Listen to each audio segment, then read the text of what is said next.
That's the first thing. Yeah. We're on page 99. How many left? That's Tzadik. Actually, we're on Daf Tzadik Ches. Not 99, 98. Hashem, I'm able to entire every day. It's supposed to be learning. Base in Migdash. Maybe I think for my colleague doesn't know that we're starting early. No, but you put it on. You put it on. Put it on the chat. I don't see it much. Okay. And learning the Nishmas, Abagol the Basra Daf and sons of Ben Tzin, and also for Shleimer for Sarah. And now I get to okay. It's 4 lines from the bottom. Rabbi Chanina Nafak Lekriyasa. Rabbi Chanina went to a city. Chanina must be Rabbi Chanina Bar Chama. He's a first generation Amir in Eretz Yisrael. Talmud of Rabbi. Ramalei Kroya Adadi. They have been those. No, usually not. Yeah, they put they posited a contradiction. Was they threw 2 psukim together. They posed a contradiction. That's Rami Kab is to throw the dice. One pasuk says Ksiv Abaysa Shabana Shleim Lashem Shishamama Arka Vesmam Rachar Shleishmam Kamase. One pasuk says 60 amos long, the house that Shlomo Melech built for Hashem, talking about the Heichal together with the Kodesh HaKadoshim, was 60 amos. It was 40 amos for the Heichal, 20 amos for the Kodesh HaKadoshim in length. The Esrim Rachbain, it was 20 amos wide. Both of them were the same. It was like one strip, both the same width. Shleish Mama Kimasi and 30 amos tall. Ksiv, we have another pasuk that says, Lefnei Advir Esrim Mama. In front of the Dvir is referring to the Breiches, which means within the Dvir. Means within the Prechus, which means the Kodesh HaKadoshim, was Esrim Mama Eirech, was 20 amos long. Esrim Mama Reichav, 20 amos wide.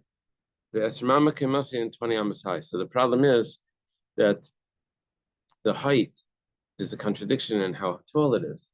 One pasuk says 30 amos tall. One pasuk says that it was 20 amos tall. What's going on?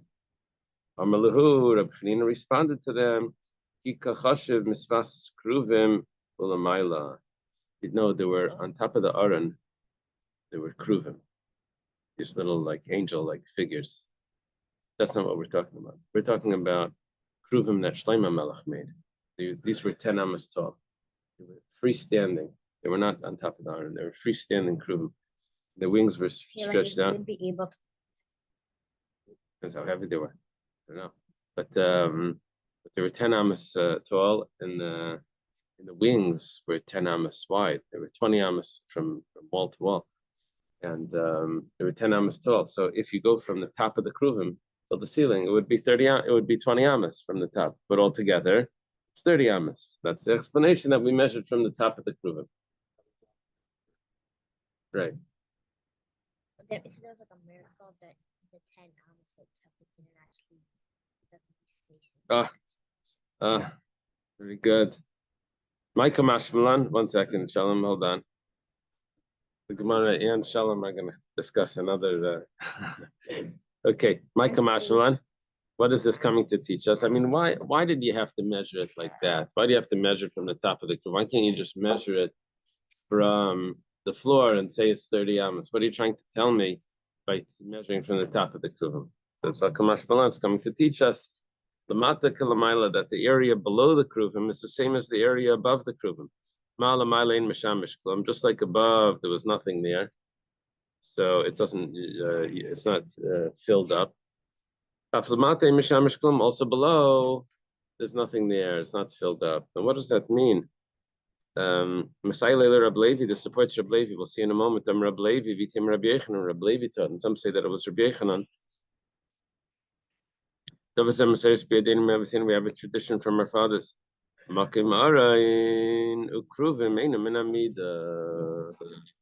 in Chassidus, right?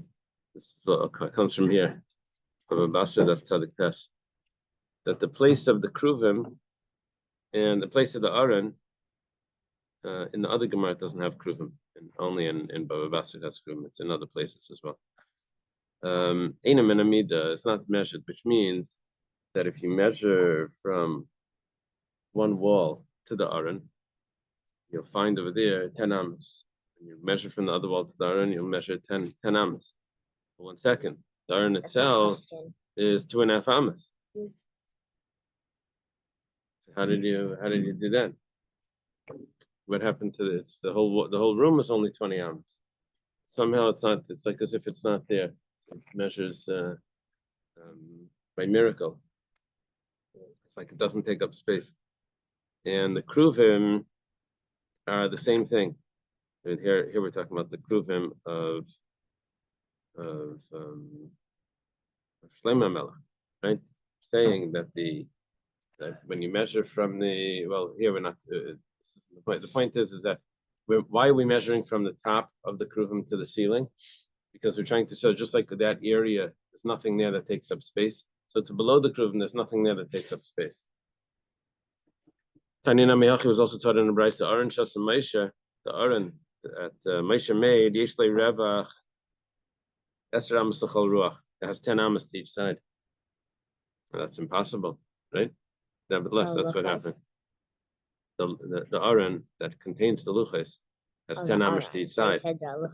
Now it can't have 10 amas to each side, but nevertheless, that's what happened.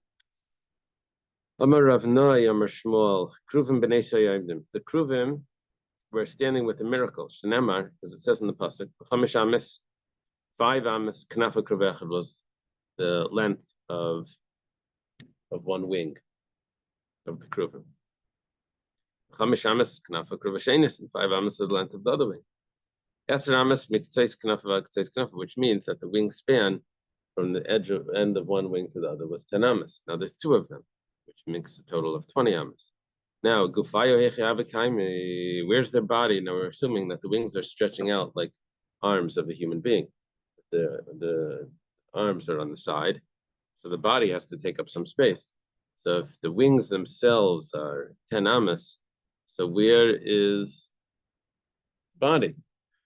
Because the body, the whole room was only 20 amas, and there's 2 of them. So where did the body go? How wide is the body? Well, Shmamina b'nei Soyem, must be, it was miraculous. You can measure from each side, and they didn't take up any space. Maskef Labai, we're going to have now a bunch of questions, and maybe it wasn't a miracle. Maybe the way that they were positioned could explain it, and it's instead of it being like here. Yeah, exactly. That's see there, Ashbam. That's one of the questions. Maskef Labai, Abaya is the first to ask the question. Dilma Boltum Katana Galam Abaya is the first one. No, Abaya is the first one to ask a question, and then there's more questions after. Yeah. So, okay, we'll go through it. The first question is that maybe the arms aren't sticking out like, maybe the wings aren't sticking out like arms. Maybe they're sticking out like chicken wings that are on the back, one next to the other, and the body's not in the center. The body's beneath it. So the wings could be exactly touching even at where they start. That would be the 10 amas and the 20 amas. Okay, Maskefla Rav has a question. Maybe they weren't one opposite the other. What does that mean? Maybe one's raised? No, maybe they overlap.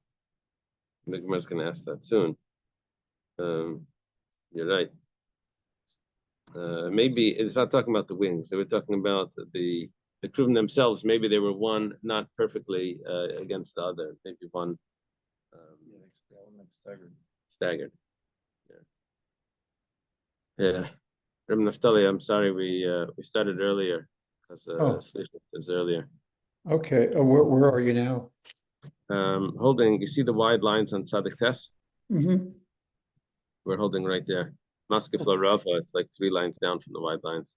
All right, thank you. It's just a conversation about the wings of the kruvim that Shlomo Melech made. We're talking about where the body was because the wings were themselves 20 amas. It must be the body was there with the miracle.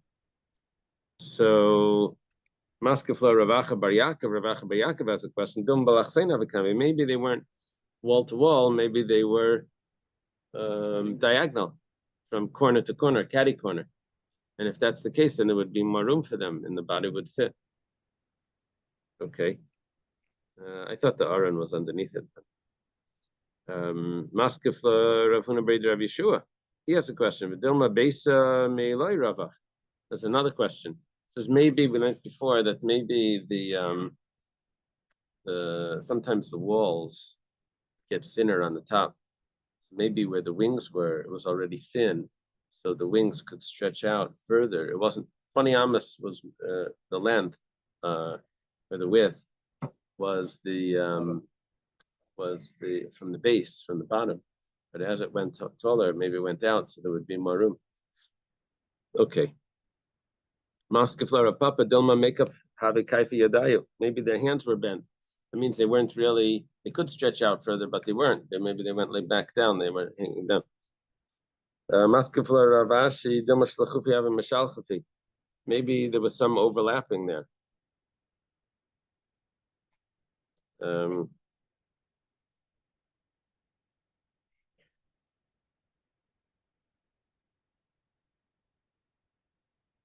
I'm not sure if this means that the wings were not wings were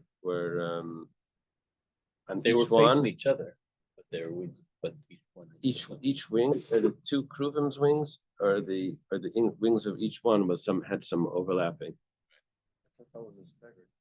Staggered is Yeah. Staggered is staggered is like this. He said they're both together, but their wings overlapped each other. Yeah. Overlap. Oh, I thought he just meant like those. Perhaps the wings were Yeah. crossed that did not fill the entire airspace of the Holy of Holies. No, that was the chick. As a person crosses his arms, this would allow room for the bodies that can fit inside the chair.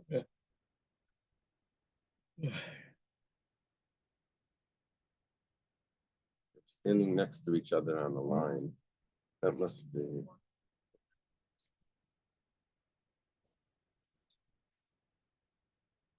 I'm not sure which pictures are going to. Okay, the picture under Ashbam is the catty corner. That's the. Okay. Kate said, how are they standing? Rabbi Yechon and Rabbi Lazar. It's Machlekes Rabbi Yechon and Rabbi Lazar. Chadam, or one of them says Pnei Mishalachiv, that they're facing each other. Chadam are Pnei Labayas. I guess how are their faces turned? That must be what it is. Another one says they're facing the wall. Lamandam are Pnei Mishalachiv. According to the opinion that says that they're facing each other, but it says they're facing the wall. Like Kasha, it's not a question.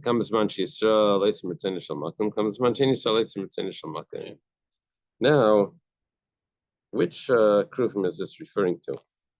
This is the Krufim of Moshe. But apparently it's the same.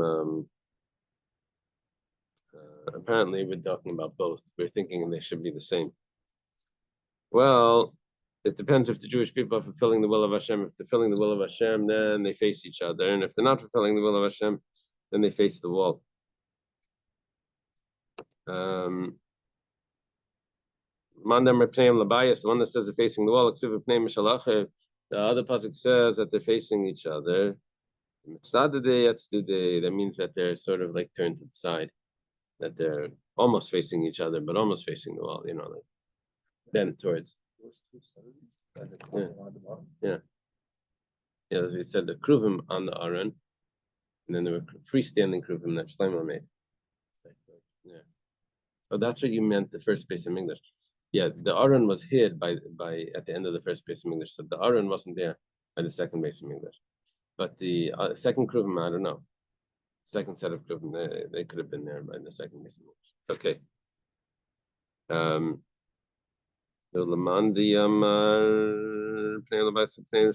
Okay. Tanya Uncle Sager translates kruvim. He says Maisit Tzatzuim. I think which is supposed to be like Tzatzuim, which means it's a way of children. This is the first time where Unkelos is mentioned. No, Unkelos is mentioned in Masech Megillah. and then there's other places Oh, in right, Gittin told we the had story with Unkelis. them, right, Yeah. right, right. Wait, Uncle is Rabbi Meir's father. The mayor's grandfather was Nero, Caesar, and Unkelis was a nephew of either Hadrian or He was a different one. Vespasian, Did he- I think. Did he have any time that someone come from him? Unkelis? I don't know. I mean, from Unkelis himself, I'm not sure. Unkelis is good enough.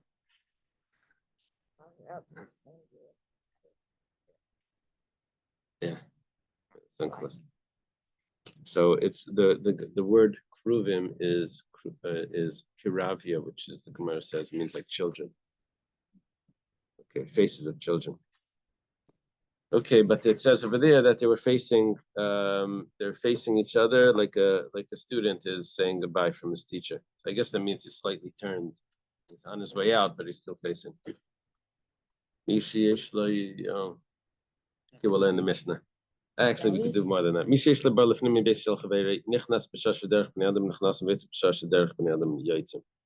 If someone has the rights to walk through his friend's property because he has a well in that property, so he bought a path, he's able to go. No problem. The only thing is, not let it go at crazy hours. You have to go at hours because you're walking through someone's property, maybe through his house. You said earlier though, I don't remember what the Gemara was that if people are normally walking through your property for like Sabbath, you can't after 3 years. You can't Right, right. So here, would it matter if after 3 years you're still doing it? Would you still be able to go right to walking? I think the rule would be that it has to be at normal hours. You can't wake the person up. Say, look, I have the rights to go in. So no. And if you have an animal that you can't bring your animals through his property to give them to drink, you have to take water from there and schlep it out and give the animals to outside. And each one has a lock on the well. Now this is interesting. Why does the guy have the owner of the well? Why does he put a lock on it? Well, because the owner of the house may drink his water. So he has to. Why does the owner of the house put a lock on it? What's he worried about? So the Gemara says, "Psachas lahecha." Where does this lock for? Amar Rabbi Yochanan and Shnei Labar. They're both two locks on the well. I understand why the owner of the well puts a lock on it because he needs to keep the water. He doesn't want anyone to take the water. The owner of the house is always there. He could take water. What does the owner of the house need the lock for? Rabbi Lazar says, there's a concern that he's going to go there when he's not home, and there'll be a concern that it's not appropriate. He should be alone with his wife. So therefore, he puts a lock on it. You can only go there not because you can't enter. You can't get the water out if the owner's not home. So what are you doing in the house? No, you can't access the water. So only if the owner's home. Okay. I'm not gonna be a Rosh Hashanah. So 1, 2. If we can we learn on our own? Is that okay? We'll start on Sunday. Yeah. Sunday next year. The new parak, which is on Kuf Beis Amud Beis. We're not gonna be done with my it's really 3 pages. Is that all right? Shalom, we're gonna have to do this over. Is that all right? behind us. Rabbi, No, the local people in Beis Menachem, we plan on learning an hour before Mincha. If you're here in Beis Menachem an hour before Mincha, then you can learn. Okay. Location to be determined. Okay. So we'll start the new parak Be'ezus Hashem on Sunday morning. It's regular time. It's a fast. I don't know what time the fast starts. Probably 5:30 or something. 6:50 the fast starts. Oh, nice. Start at 6. So perfect. Okay. Fascinating. Everyone.